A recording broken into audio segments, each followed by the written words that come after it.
Les invito a leer en esta noche en el libro de Segunda de Crónicas, capítulo 34. Vamos a leer el verso 14 en adelante. Dice la palabra del Señor de la siguiente manera: y al sacar el dinero que había sido traído de la casa de Jehová, el sacerdote Hilcías halló el libro de la ley de Jehová dada por medio de Moisés. Y dando cuenta, Hilcías dijo al escriba Safán: yo he hallado el libro de la ley en la casa de Jehová. Y dio Hilcías el libro a Safán.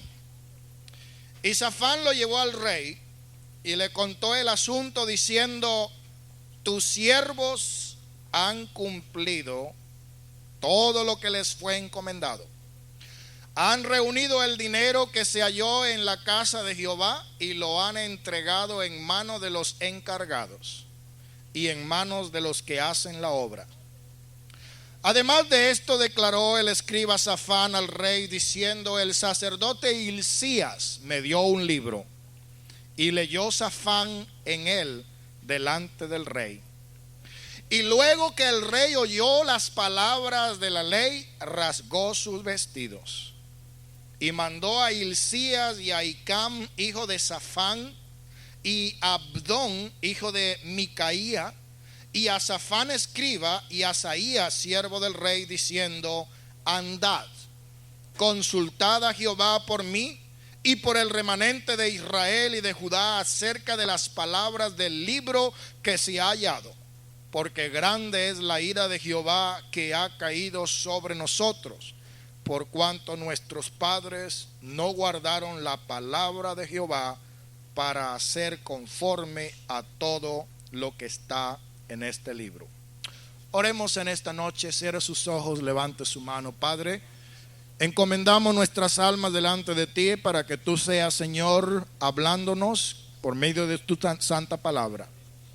En esta noche hay personas que tienen diferentes necesidades en este lugar, pero unifica nuestra mente, unifica nuestra atención para estar atentos a la voz de Dios y escuchar tu palabra, Señor, y recibirla con gozo en esta noche. Se lo pedimos en el nombre de Jesús, y todos podemos decir amén. Tenga la bondad de sentarse. Quisiera hablar en esta noche acerca de la restauración. La restauración y el avivamiento del pueblo de Israel bajo el reinado de Josías.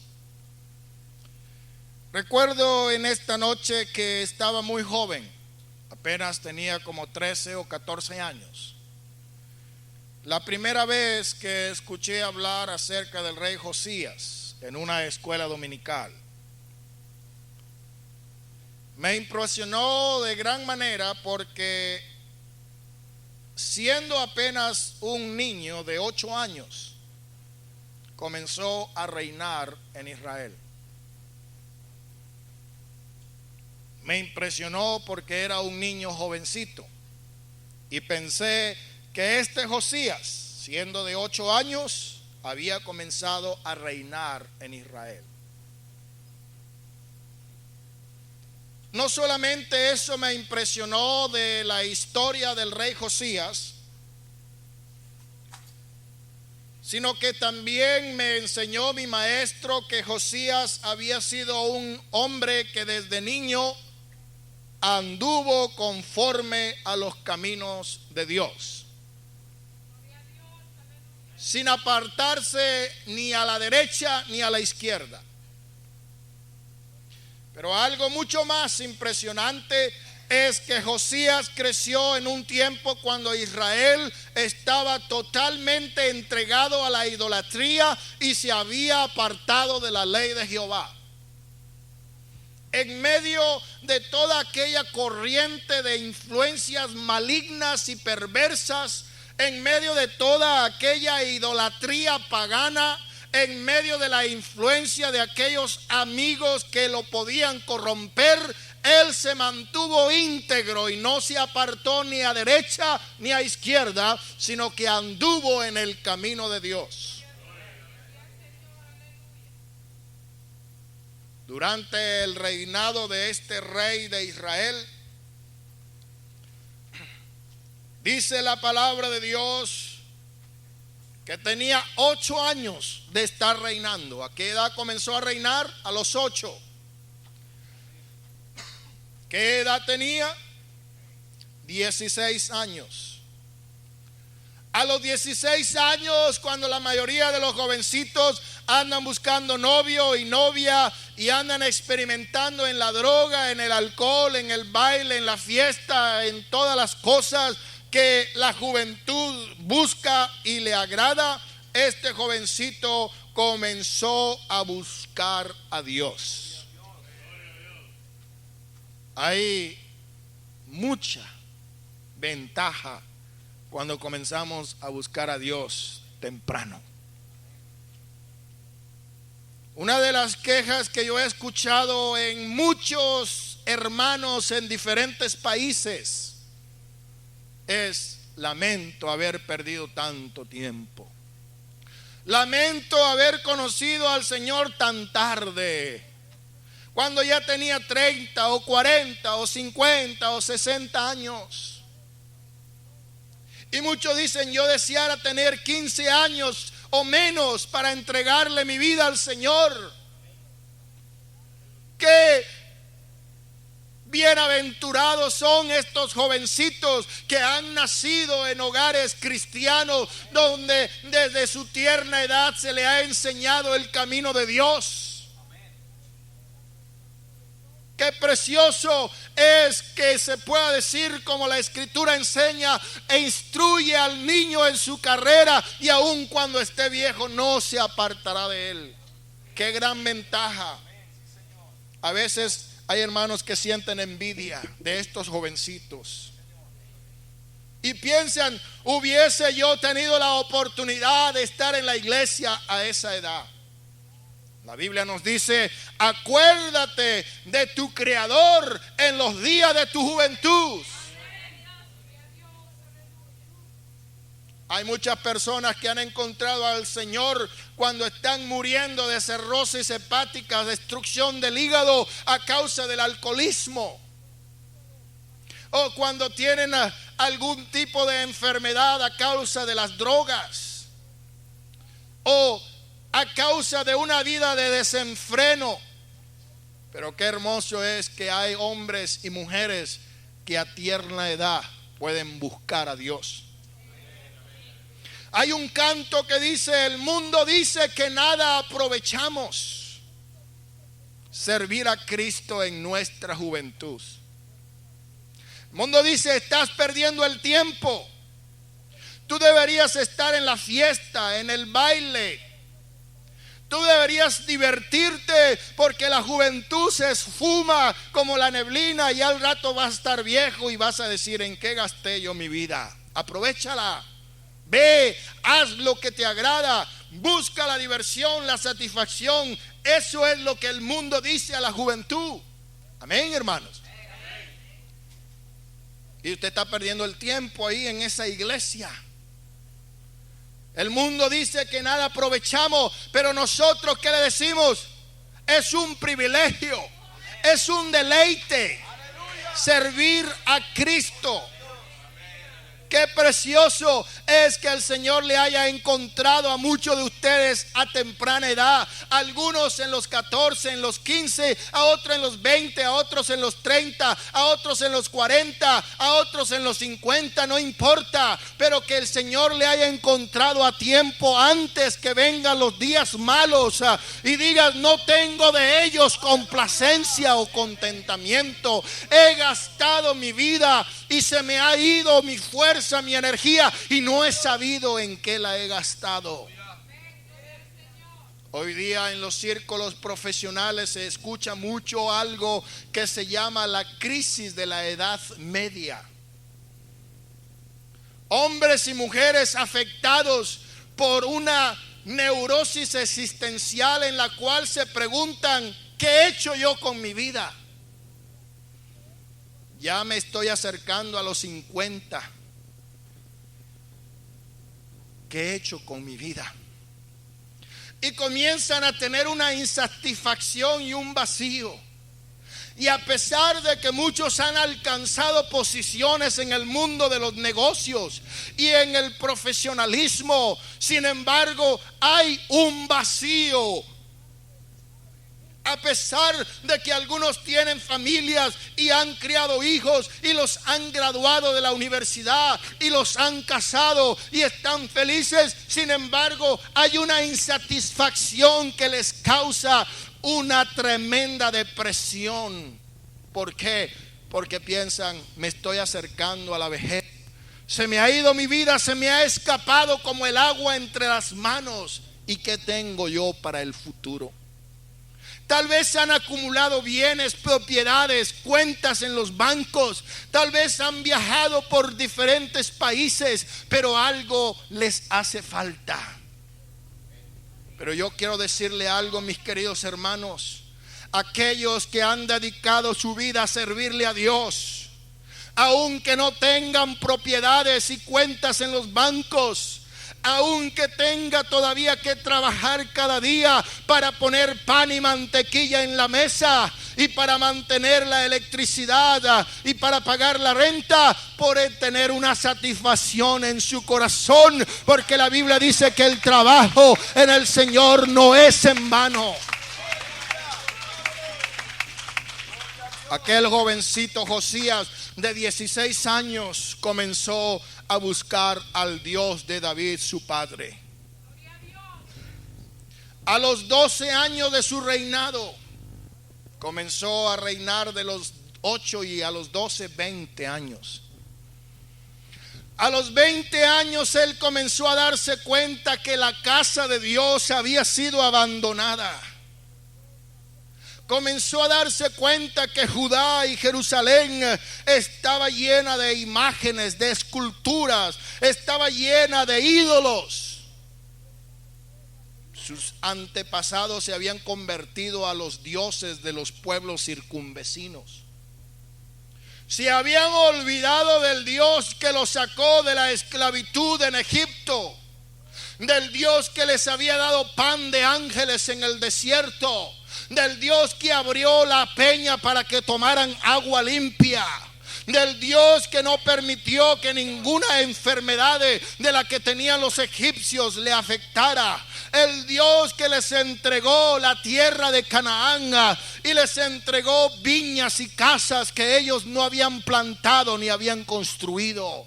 Se olvidaron del Dios de Israel, se olvidaron de la ley de Jehová, se olvidaron de seguir en sus caminos y comenzaron a adorar imágenes de acera, comenzaron a adorar falsos ídolos, comenzaron a adorar imágenes de dioses paganos y se entregaron a la idolatría, a la lujuria, a la prostitución y se desviaron por completo del camino de Dios. Pero este joven de 20 años comenzó a limpiar a Judá y a Jerusalén. Derribaron los altares de los Baales, derribaron los altares que habían construido para adorar el sol que estaban encima.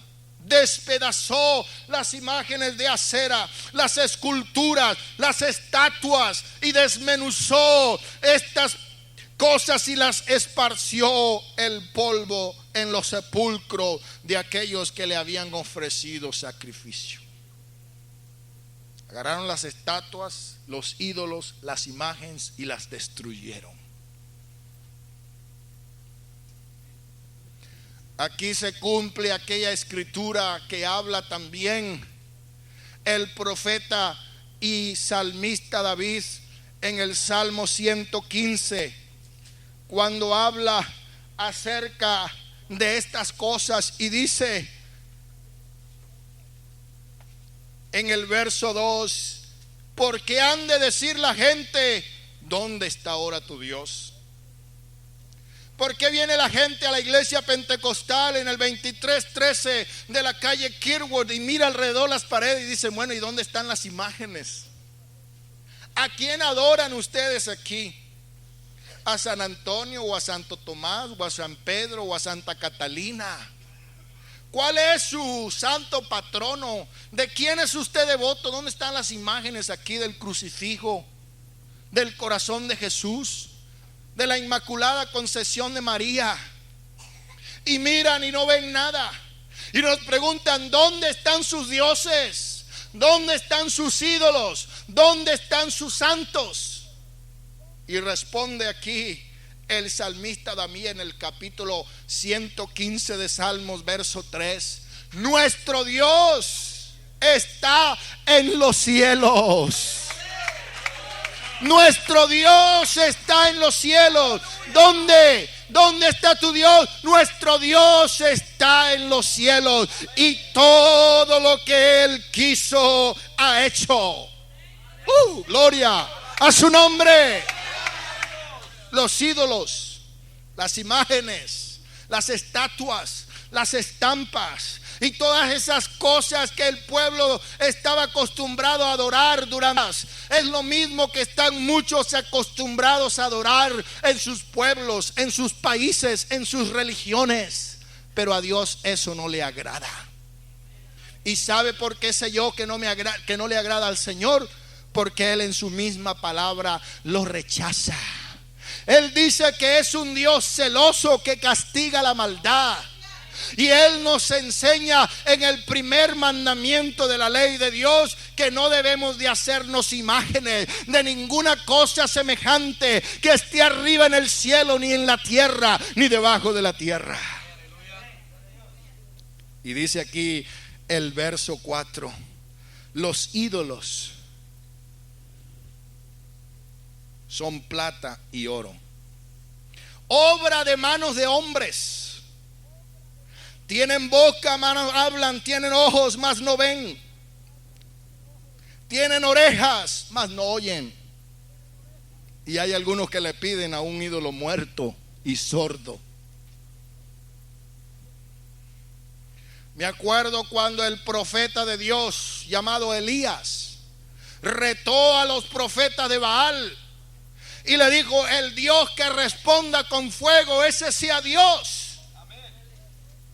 Y le dio el primer lugar a los profetas de Baal y pusieron allí un sacrificio y comenzaron a orar desde la mañana y se enronquecieron y comenzaron a cortarse la carne para ver si así el Dios de ellos respondía. Y Elías estaba sentado allí, tal vez en una silla de esas playeras, cogiendo fresco, y decía: griten más duro, a lo mejor su Dios está durmiendo. Sigan gritando, a lo mejor está sordo. Griten más duro, a lo mejor se fue de vacaciones. Y lo decía con sarcasmo, en forma de burla. Pero cuando ya se les agotó la voz, cuando estuvieron todo el día clamando a un Dios sordo y mudo, dijeron: ya no podemos más, a ver, ahora te toca a ti. Y lo único que dijo Elías: Señor, tú responde. Muéstrale a estos impíos que tú eres Dios. Y no había terminado de salir la palabra de su boca cuando cayó fuego del cielo, consumió el sacrificio, se lamió el agua de los 12 cántaros que había sido echada sobre ellos. Y dijo: ahora conozca todo el pueblo de Israel que no hay Dios sino solamente Jehová. Aleluya. Alabado sea su nombre. Por eso, aunque tienen orejas, no oyen. Y aunque tienen narices, no huelen. Y aunque tienen manos, no palpan. Aunque tienen pies, no andan. No hablan con sus gargantas.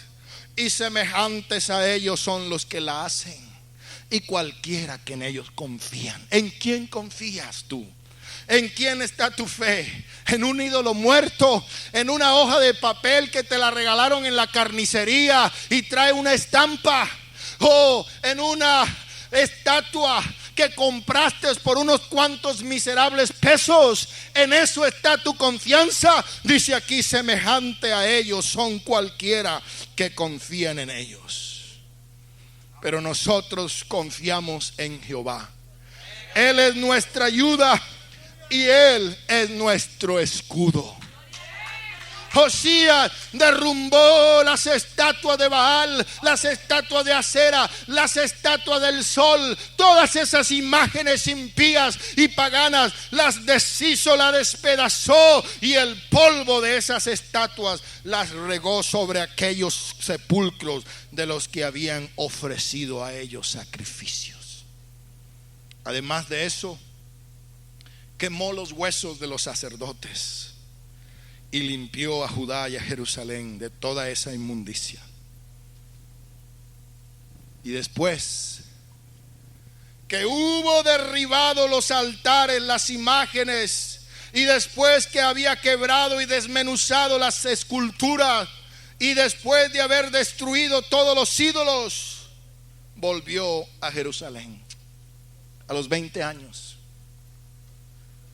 A los 16 años comenzó a buscar a Dios.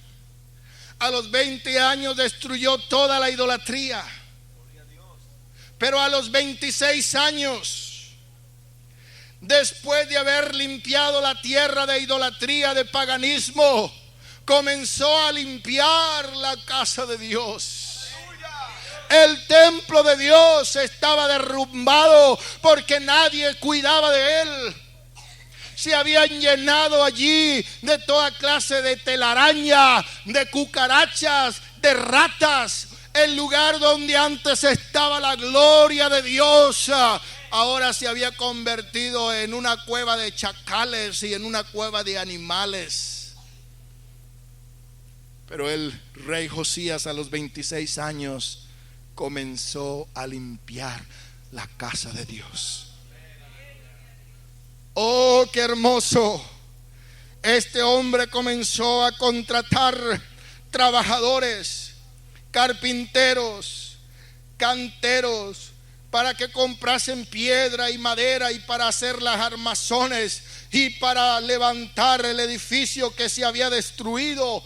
Y comenzaron aquellos hombres a levantar aquella obra, y estaban allí todos trabajando, los cargadores, los mayordomos, y todos aquellos estaban trabajando en restaurar la casa de Dios.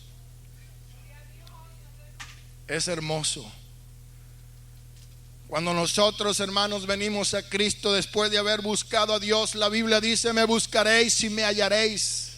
No es que Él esté perdido, es que nosotros estábamos perdidos y tenemos que buscar a Dios.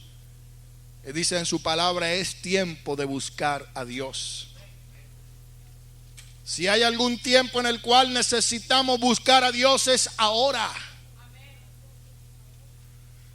Cuando ellos comenzaron a buscar a Dios, empezaron a darse cuenta de muchas cosas que le estorbaba en su vida, y poco a poco fueron limpiando todo esto. Cuando llegaron a levantar todo el polvo y todas las ruinas, y a sacar todos los desperdicios, y a levantar la casa de Dios, encontraron algo muy valioso, algo muy precioso. Encontraron un libro, pero no era un libro cualquiera, sino que ese libro era el libro de la ley de Jehová. El libro que le había dado Dios a Moisés para que el pueblo de Dios pudiera andar en sus caminos. Y dice la palabra del Señor que cuando encontraron este libro, se lo llevaron al rey Josías. Y Josías ordenó que le leyeran de las palabras de la ley. y él oyó atentamente. Hermanos, yo aquí me doy cuenta que aquel hombre, a pesar de que todavía no conocía la ley de Dios, ya el Espíritu de Dios lo estaba guiando por el camino bueno, lo estaba guiando por el camino de la verdad, lo estaba guiando por la senda que él tenía que caminar. Y yo puedo aplicar lo mismo en nosotros, hermanos. Muchas veces, sin darnos cuenta y sin conocer a Dios y sin conocer su palabra y sin conocer la iglesia, nos damos cuenta que Dios ha preparado el camino y nos ha guiado el Espíritu del Señor para traernos a la verdad. Hay muchas personas que me dicen: hermano, ahora yo me doy cuenta que desde jovencito Dios estuvo tratando conmigo. Ahora me doy cuenta, y antes no lo entendía, que Dios estaba conmigo porque yo había sido predestinado para su reino. Me decía una hermana por ahí: a mí me llegaron a poner una pistola en el pecho para matarme, pero algo lo impidió. Amén, hermano. Estuve a punto de despeñarme en un accidente por un barranco, por un precipicio, pero una mano invisible lo detuvo.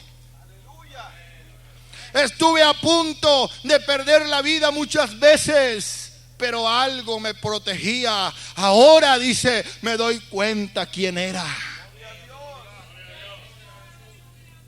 El Señor envió mensajeros para hablarme, pero yo no entendía el llamado de Dios. Pero ahora lo entiendo, que desde hace mucho Dios había estado tratando conmigo. ¿A cuántos de ustedes le ha pasado como me ha pasado a mí? Dios le bendiga sus manos. Gracias, hermanos. Josías no había conocido la ley, pero el Espíritu de Dios había puesto en su corazón el deseo, la voluntad de buscar a Dios.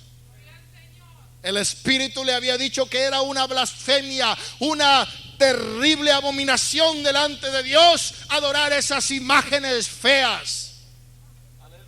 Pero ahora llegó el tiempo cuando él encontró el libro de Dios. Y sabe usted una cosa, la Biblia dice que el cielo y la tierra pasará, pero su palabra permanece.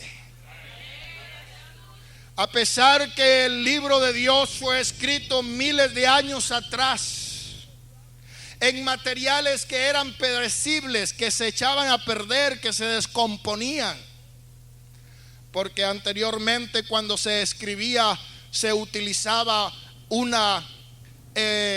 material de escritura que se llamaban papiros, y los papiros eran fabricados con una caña que se conseguía en Egipto.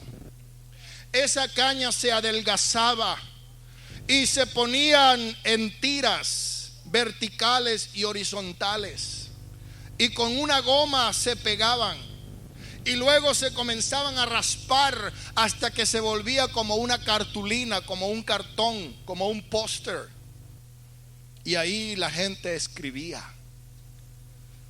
Pero como esa caña era de una tierra seca, cuando lo llegaban a otros tipos de clima más húmedos, se podría.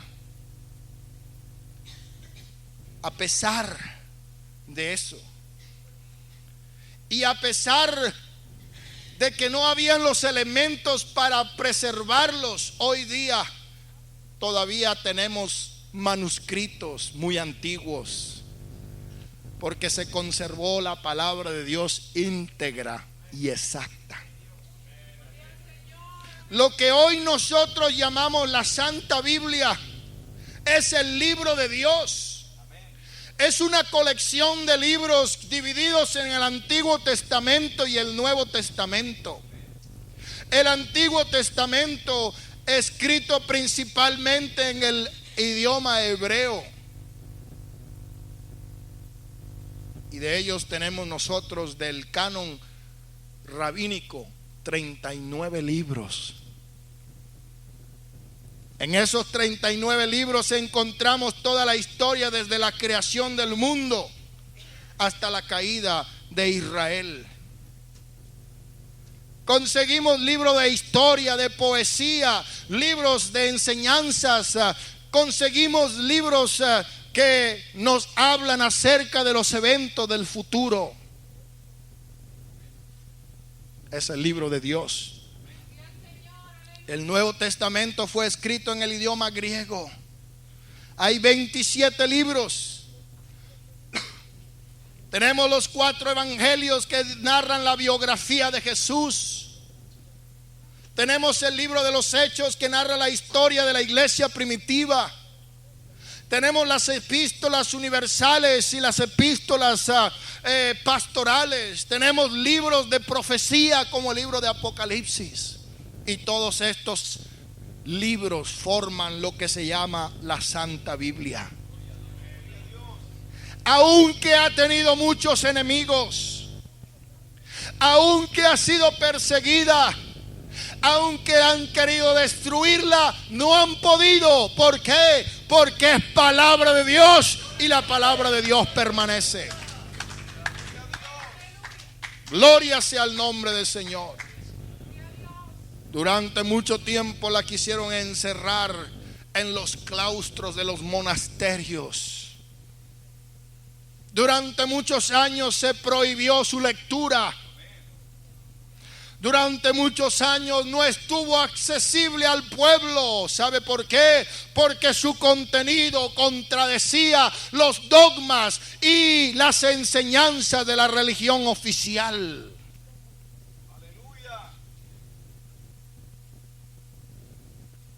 El primer intento de traducir las escrituras en el idioma del pueblo lo hizo Jerónimo en el siglo IV, cuando tradujo el Antiguo Testamento y el Nuevo Testamento en latín vulgar, que se llama el latín del pueblo.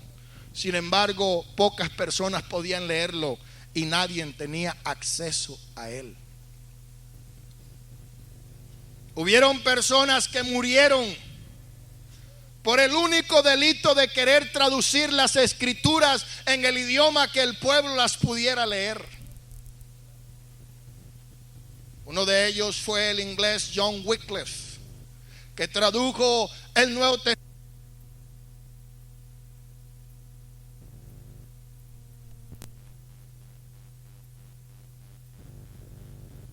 Las esparcieron en el río Támesis en Londres. Traductores de las escrituras tuvieron que pagar con la pena de muerte por el único delito de querer entregar a la gente común el libro de Dios. Yo no soy tan viejo como algunos de ustedes pueden suponer, pero hace escasamente algunos años, cuando estaba muy jovencito y asistía a las clases de catecismo, nuestra maestra nos enseñaba que era prohibido que cualquier persona tuviese acceso a la palabra de Dios. Hemos oído el testimonio de nuestra hermana Oliva García, que siendo una monja en conventos les prohibían que leyera la Biblia. ¿Por qué? Porque algo sucede cuando el hombre y la mujer común y corriente como usted y como yo tiene acceso a las páginas sagradas del libro de Dios. Algo va a suceder, porque la palabra de Dios es como lámpara que ilumina. Lámpara es a mis pies tu palabra y lumbrera a mi camino, dice el Señor. La palabra del Señor es una luz que resplandece en medio de la tiniebla de la mentira, en medio de la oscuridad del engaño, en medio de todas las falsas religiones que hay y que habrán. La Biblia resalta porque es la palabra de Dios y porque contiene la verdad de Dios. Las Sagradas Escrituras fueron inspiradas por Dios. Dios respiró la palabra. Él guió la mano del escritor humano para que impregnara en las páginas su verdadera voluntad perfecta y exacta. Por eso los hijos de Dios creemos que su palabra es inerrante, que no contiene errores ni contradicciones en los originales que fueron escritos. ¿Cuántos están conmigo en esta noche? Después de haber tenido esa experiencia con Dios, después de haber buscado al Dios de su padre David, después de haber derrumbado las estatuas, los ídolos y todo ese mugrero, después de haber limpiado la casa de Jehová, encontró el libro de la ley. Y dijo: ahora léanme de ese libro. Y cuando comenzaron a leerle del libro, él rasgó sus vestimentas. ¿Sabe usted lo que eso quiere decir?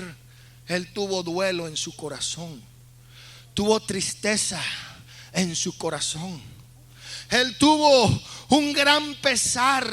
¿Sabe por qué? Porque se daba cuenta hasta dónde había caído su pueblo, se daba cuenta hasta dónde se habían alejado de la ley de Dios. Y él intercedió por su pueblo. Y dice: consultad a Jehová por mí y por el remanente de Israel y de Judá acerca de las palabras del libro que se ha hallado. Porque grande es la ira de Jehová que ha caído sobre nosotros, por cuanto nuestros padres no guardaron la palabra de Jehová para hacer conforme a todo lo que está escrito en este libro. Él sintió lo que nosotros llamamos un corazón contrito. Él sintió lo que nosotros entendemos por arrepentimiento. Él se arrepintió no solamente por él, sino por todo su pueblo. Y dijo: hemos caído en una situación terrible. Estamos en un terrible pecado. Él dice: es tiempo de que comencemos a hacer algo diferente. Aleluya. ¿Y sabe qué pasó? Aquel libro comenzó a ser leído al pueblo y comenzaron a introducirse reformas. Se comenzó a celebrar la primera Pascua. Se comenzó a restaurar todas las cosas. ¿Sabe por qué? Porque un día Josías tuvo un encuentro con el libro de Dios. Hermanas y hermanos, en esta noche, queridos amigos, yo le voy a decir algo que no quiero que olviden jamás después de salir de este lugar. Su vida nunca será la misma cuando usted tenga un encuentro con el libro de Dios. Y no solamente eso, sino que cuando usted tenga un encuentro con el Dios de este libro, su vida va a tener que ser transformada.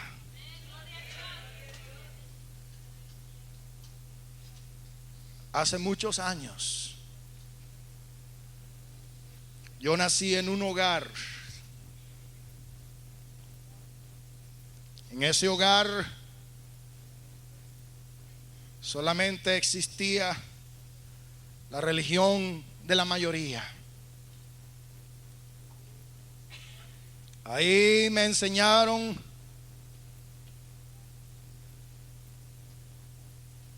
los primeros pasos de la fe. Muy tiernito me bautizaron, me confirmaron, me mandaron a hacer la primera comunión, a estudiar el catecismo. Me mandaban a confesarme los primeros viernes y a comulgar en la Pascua. Y todas esas cosas las hacía porque me ordenaban, sin entender lo que estaba haciendo.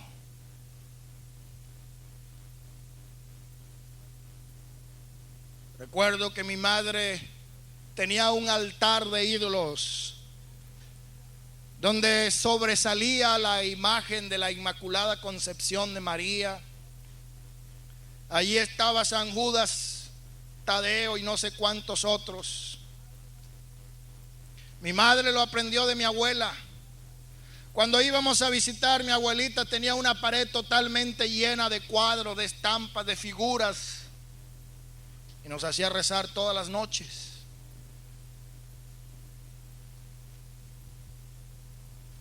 Eso fue lo que yo aprendí. En medio de eso yo nací y me crié.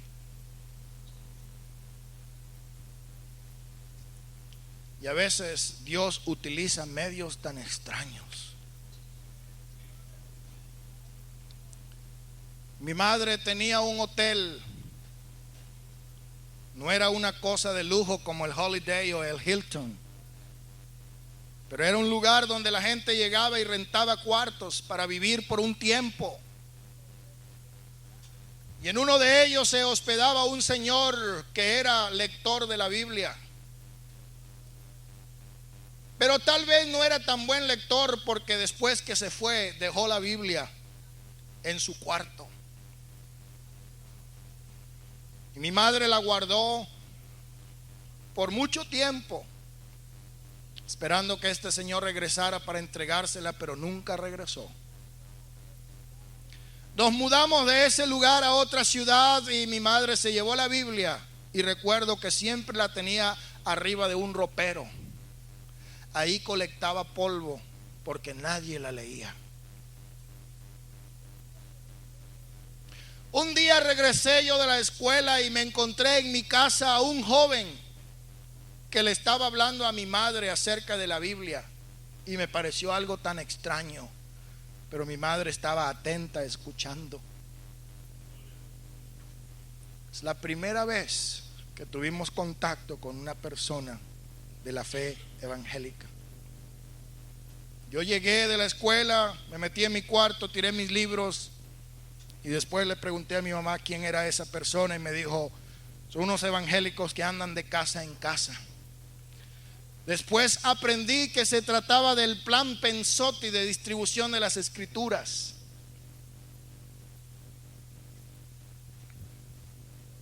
En esos días comencé a inquietarme en mi espíritu y fui a mirar una película en el teatro, en el cine. En esa película presentaban los 10 mandamientos, y esta película estaba basada en el libro de los Hechos. Narraba la historia de Moisés, del faraón, del cautiverio a Egipto, de cómo se abrió el Mar Rojo, de cómo atravesaron el desierto, y todas esas cosas me emocionaron. Y yo, como he sido curioso por naturaleza, y no me he conformado solamente con lo que oigo o con lo que me dicen, yo dije: voy a averiguar si lo que dicen ahí en esa película es verdad. Y fui, agarré el libro que estaba lleno de polvo y telaraña arriba del ropero de mi madre, y comencé a leer el libro de Éxodo, y me daba cuenta que la historia que había escuchado estaba conforme a lo que estaba en el libro.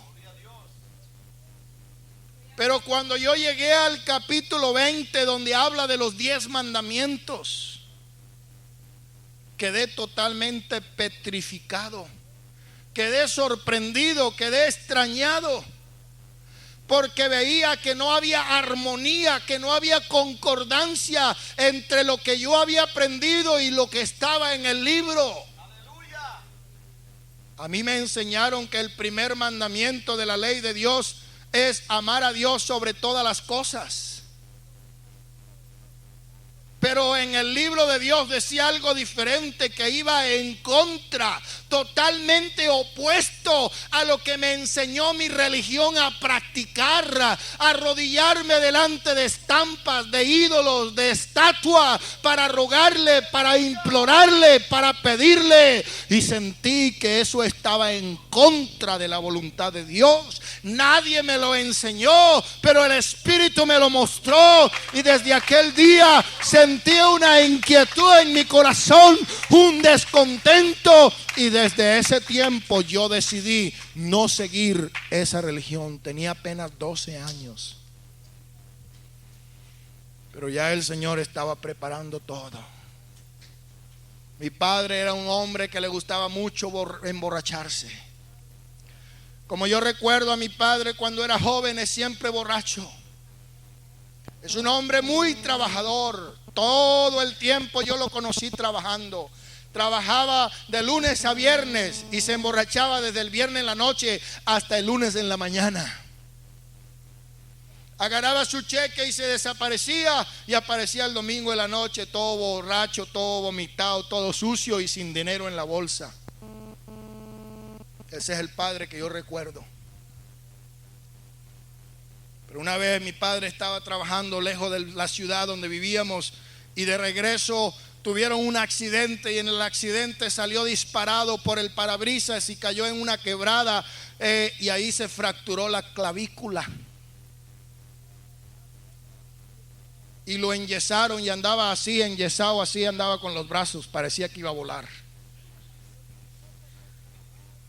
Pero como no podía trabajar y como no podía salir, entonces iba a visitar un viejo amigo que era cristiano. Y ahí se iba a hablar con aquel anciano. Y ahí le explicaba el anciano las cosas de la palabra de Dios. Y lo invitó a una iglesia, y por primera vez aquel borracho, mujeriego y todo lo que usted pueda ponerle de apelativos negativos, fue por primera vez a una iglesia cristiana. Y cuando el predicador terminó su sermón evangelístico, su corazón estaba tocado. Y aquella misma noche pasó al altar de Dios y se arrepintió. Y de ahí en adelante comenzó a cambiar y a ser diferente. No le fue fácil. El peor enemigo que encontró fue mi madre. Mi mamá le andaba diciendo a mis tíos: háblele a este porque está haciendo esto y aquello y lo otro, y ya como que lo voy a divorciar porque no puedo soportar más a este hombre. No lo quería así como era, pero cuando se convirtió al Señor, menos lo quería. Ahora lo quería, pero ver muerto. Si antes no le gustaba, ahora menos. ¿Por qué? Porque ahora es aleluya, ahora es evangélico. ¡Aleluya! Y recuerdo un día que mi padre estaba bien enojado y le digo a mi madre: mira, te voy a mostrar quiénes son tus dioses. Y agarró a su fulana inmaculada y la partió en 1000 pedazos porque era de yeso. Y ahí recuerdo yo que estaban bien chamaquillos, ya pues no tanto, pero sí como unos 12 años, y agarramos los pedazos para escribir en el piso la que antes adoraba. Mi madre se enfurecía porque estábamos usando a su virgen para escribir en el piso, para rayar el suelo.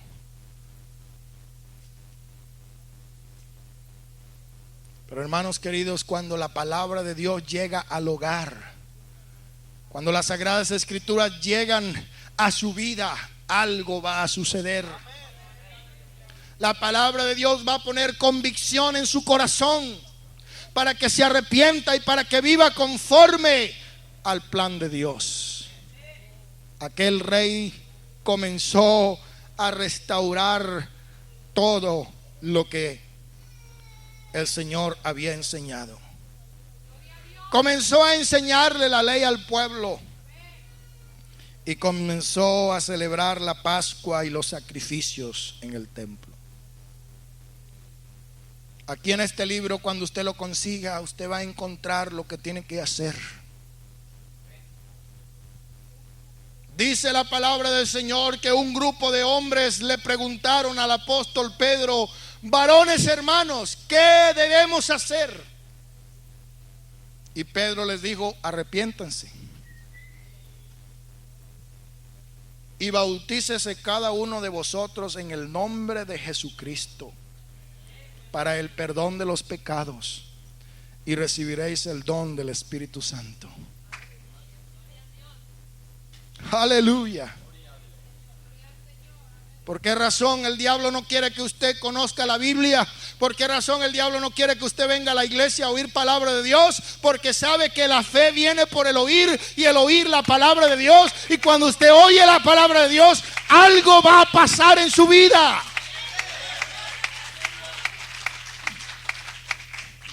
Por eso el enemigo no quiere que usted la oiga.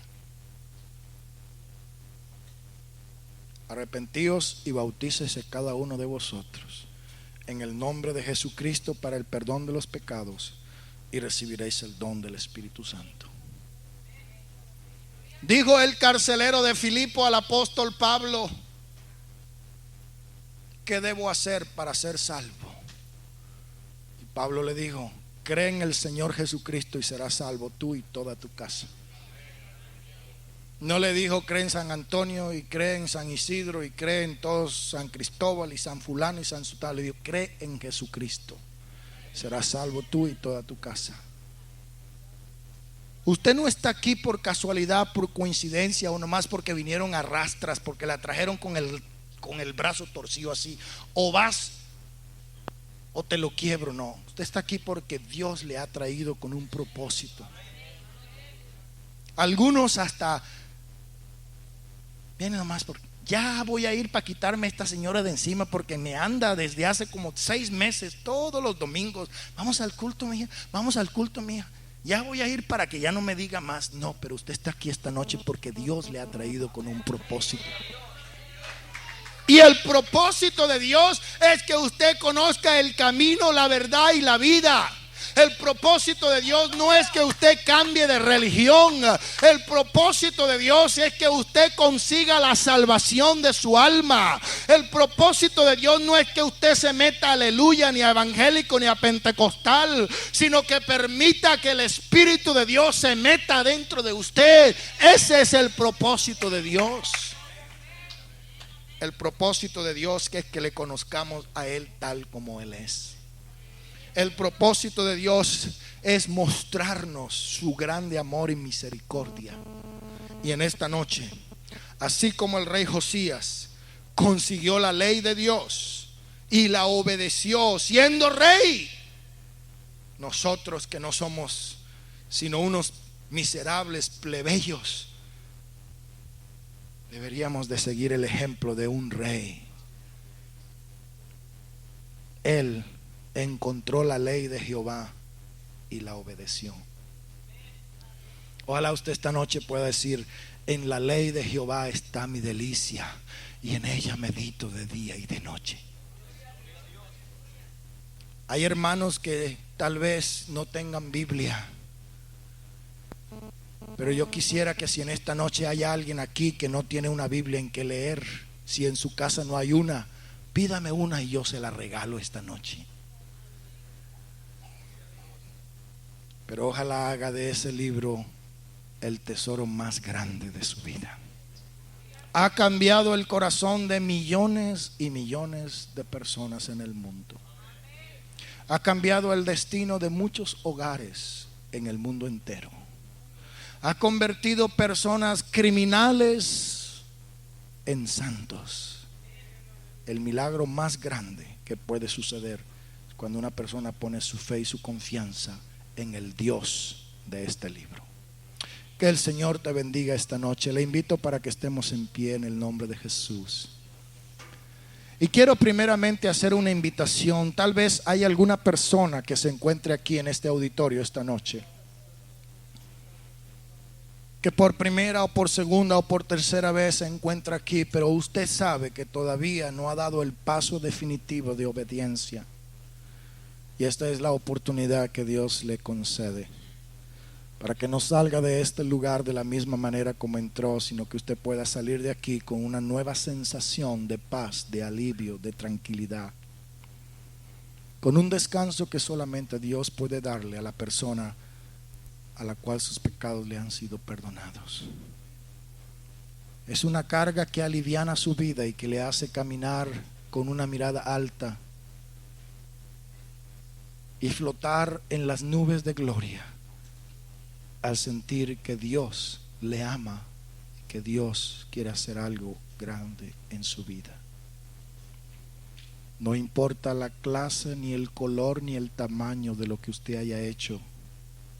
Para Dios no hay diferencias, no hay excepción. Él te ama así como tú eres. Y en esta noche Él quiere demostrártelo, diciéndote: hijo, si tú me confiesas, yo te perdono. Los que estamos aquí no somos perfectos, ni estamos aquí porque éramos santos. Estamos aquí porque un día Dios tuvo misericordia de nosotros, y porque un día encontramos la ley de Jehová. Un día encontramos una iglesia donde se nos predicó. Un día conseguimos un altar donde pudimos arrepentirnos. Y en esta noche este lugar está abierto. Si hay alguien que quiere pasar aquí adelante. Hay jovencitos. Acuérdate, Josías tenía 8 años cuando comenzó a reinar. Josías tenía 16 años cuando comenzó a buscar a Dios. Tenía 20 años cuando eliminó las estatuas. Tenía 26 años cuando reconstruyó el templo. Era un hombre muy joven. Él vivió por muchos años. Él reinó por mucho tiempo. Y durante el reinado de este hombre, que duró 31 años, él pudo guardarse íntegro delante de Dios. Aquí hay jovencitos que han pasado. ¿Habrá alguien más que quiera venir en esta noche? Hay personas que todavía necesitan recibir el bautismo del nombre de Jesús. Pasen, jovencitos. Pasen en esta noche. Dios también les ama. El Señor quiere hacer algo con ustedes, niños. Qué bueno es que este muchachito de 8 años sabía buscar a Dios.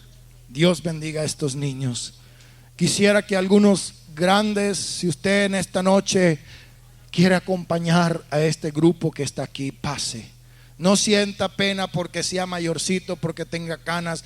No, Dios no tiene excepción de edad. Para Él todos somos iguales.